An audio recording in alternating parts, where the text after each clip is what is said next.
Olá, hoje nós vamos falar aqui no canal sobre um tema que muitas vezes ele não é muito percebido logo de início quando a gente está vivendo uma situação.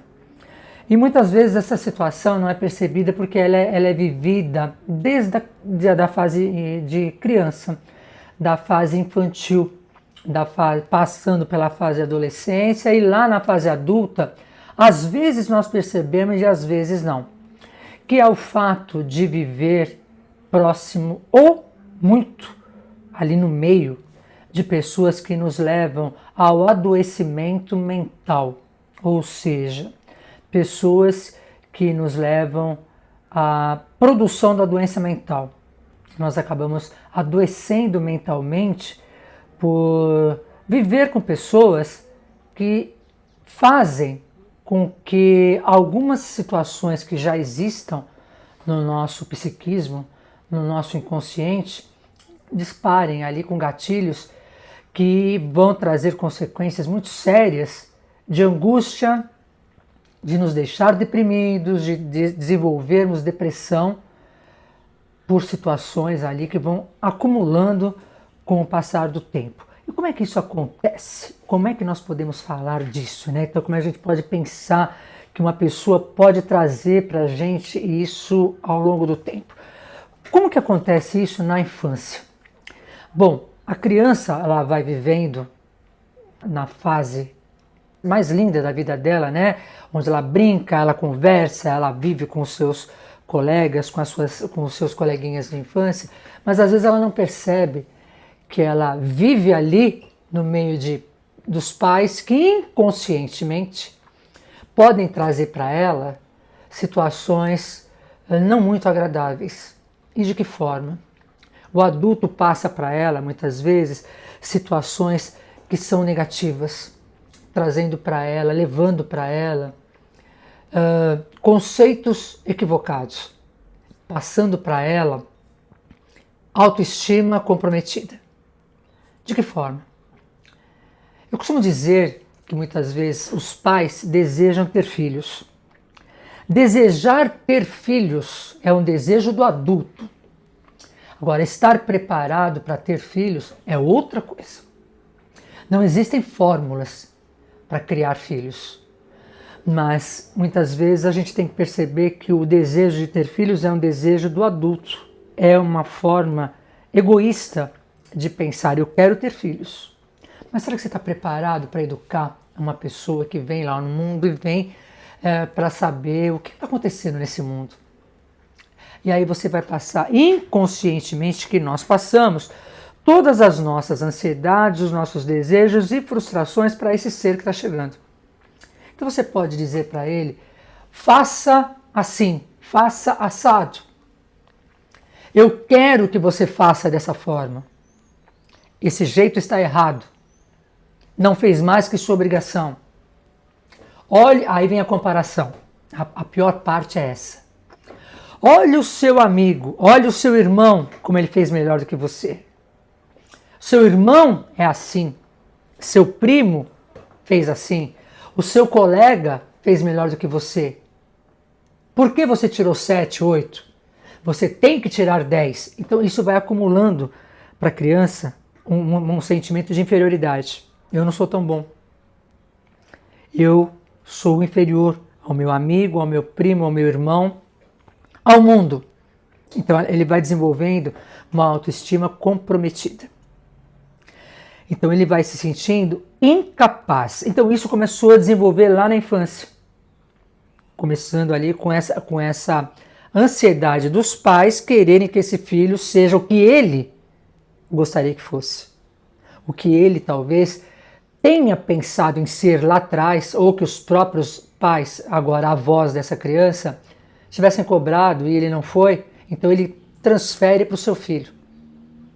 Então, inconscientemente, e ele acha que ele está fazendo melhor. Na verdade, ele até está tentando ser o melhor, só que ele não está sendo. O que é bom para ele, nem sempre é bom para o filho. É saber o limite do outro. Até onde o outro pode ir. Claro que não estamos falando aqui de deixar à vontade. A criança tem que ter limite. ela tem que aprender a estudar, ela tem que aprender a responsabilidade. Mas se ela conseguiu tirar 7, 8 e ela se dedicou, por que não valorizar o conhecimento, né, ao invés de valorizar a nota 10, 9, 9,5? Será que é esse valor que ela vai precisar saber que só se ela tirar 9, 9,5, 10, ela vai ser valorizada, ela vai ser a melhor? E o conhecimento que ela teve, então, que ela obteve através do esforço dela, deve ser desvalorizado? E aí vamos imaginar que ela vai crescendo nesse ambiente. Ela vai crescendo, colocando que se ela não for a melhor, colocando sempre para ela, se ela não for a melhor, ela não é tão boa. E ela cresce. Vai para a vida de adolescente. Se ela não for, e aí começam ali os diversos comportamentos e os pais cobrando. Um dos comportamentos que é muito interessante perceber, a criança começa a ficar muito ansiosa. Ou ela não dorme direito, ou ela fica hiperativa, desenvolve a hiperatividade. Ela começa a fazer 1000 coisas ao mesmo tempo que ela quer ser amada. Ela precisa ser aceita. E aí ela faz qualquer coisa para ser aceita por esses pais, para ser aceita por esse mundo em que ela faz parte. E aí começa o quê? Começa a desenvolver, por exemplo, nessa ansiedade, ela começa a alterar o peso, porque ela começa a comer demais.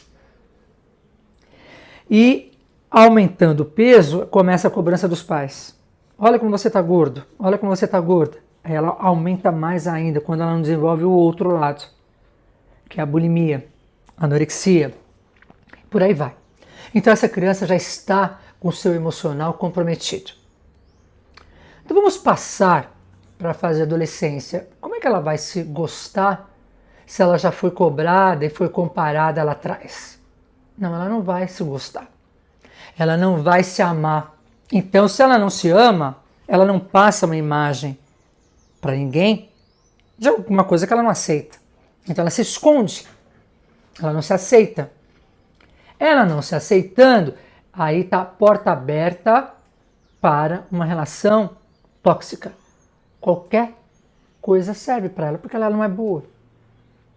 Porque afinal de contas, ela não é tão boa quanto o primo, quanto o colega, quanto o irmão, quanto o que os pais esperavam dela. E aí ela cresce, essa pessoa que não é boa.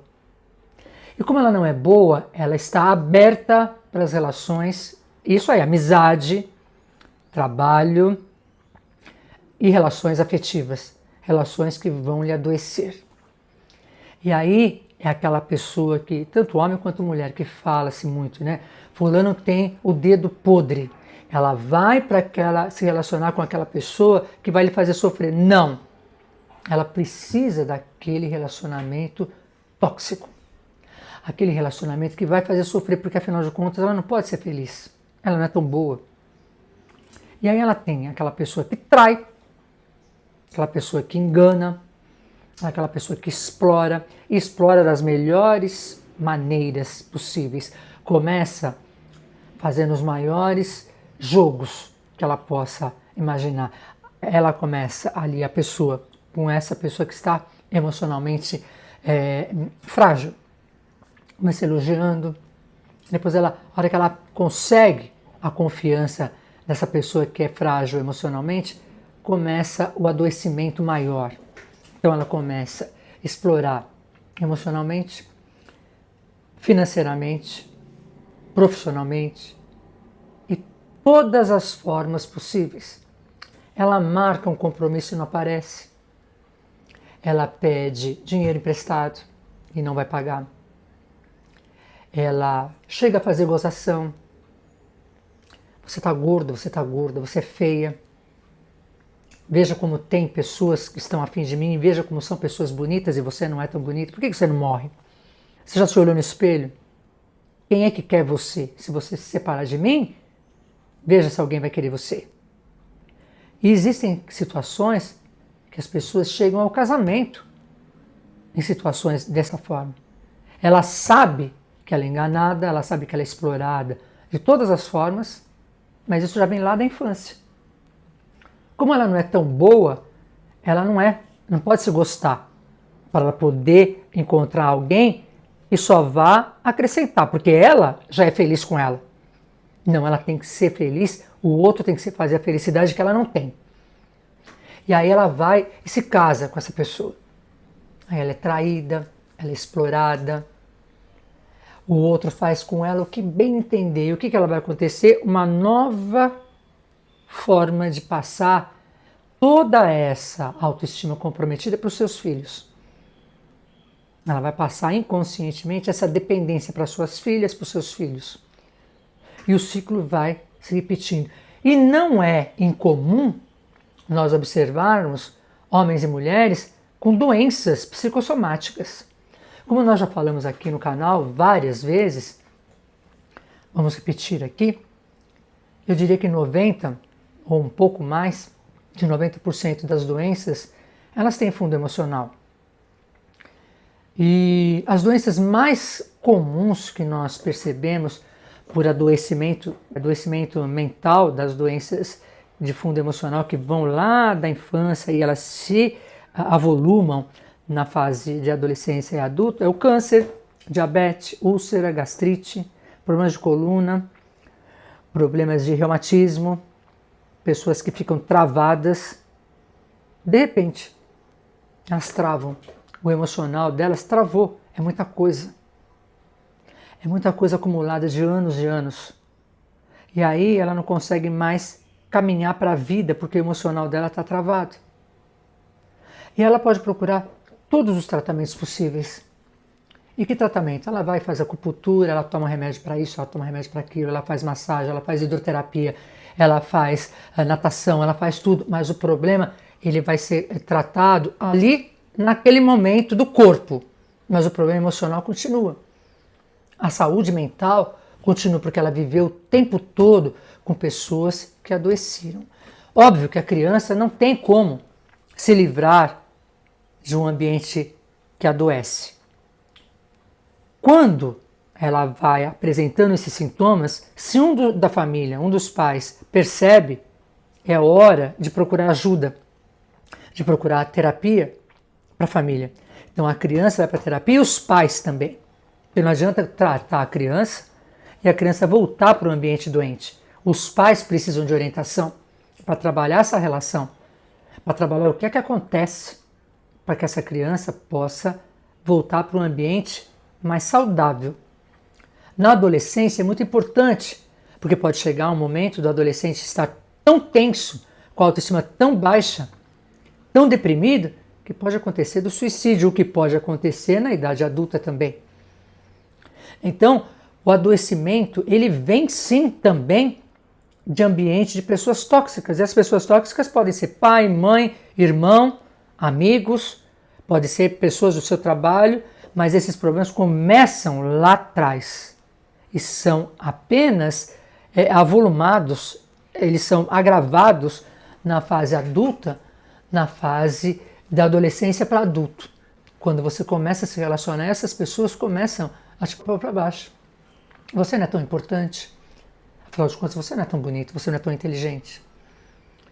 Olha, dê graças a Deus de estar com ele. Dê graças a Deus de ter essa mulher. Olha, se você se separar, não vai acontecer outro casamento. Se você se separar, você não vai ter outra pessoa, uma outra mulher como essa. Se você sair desse emprego, outro desse você não vai conseguir. Ou seja, está te dizendo que você é incompetente para tudo. E aí eu vou deixar aqui um questionamento. Como é que anda seu círculo de amizades? Como é que andam as relações familiares? Você já percebeu que existem pessoas que têm esse poder de adoecimento, de influir na tua saúde mental? E podem acionar os gatilhos que estão ali guardadinhos no teu aparelho psíquico? O que você faz para se livrar ou para se afastar de pessoas que têm um potencial muito grande de influir na tua saúde mental? Você se protege? Eu espero que o vídeo tenha feito sentido para você. Se fez, curte, compartilhe e se inscreve no canal. Até mais.